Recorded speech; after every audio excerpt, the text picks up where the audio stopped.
அதிகாரத்துக்காக திமுக எதையும் செய்யக்கூடிய கட்சிங்க.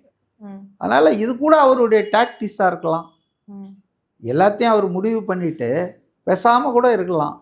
கண்டிப்பா இப்போ இன்னைக்கு சொன்னாருன்னா அந்தந்த இடத்துல இருக்க தாதாஸ் இருக்காங்க இல்லையா, மினிஸ்டர்ஸு, அவங்க சொந்தக்காரர்கள் மூலமாக ப்ரெஷர் தானேங்க ஒரு மனிதனை. நீ ஏப்பா போய் வேஸ்ட் பண்ணுற, இந்தாப்பா 10 கோடி வச்சுக்கப்பா, நீ போய் மனு தாக்கல்லாம் பண்ணாதப்பா, தேவையில்லாத குழப்பம், சும்மா வச்சுக்க 15 கோடி 20 கோடி அப்படின்னா எல்லாருமே ஸ்டிஃபாக இருப்பாங்கன்னு சொல்ல முடியாது. பணம் பாதாளம் வரைக்கும் பாயும் இல்லையா.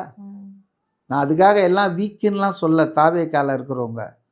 பட்டு மனநிலை மக்களுக்கு பணம் பண்ணுறான், பணத்தை இல்லைன்னா வேற ஏதாவது பயமுறுத்துனாங்கன்னா.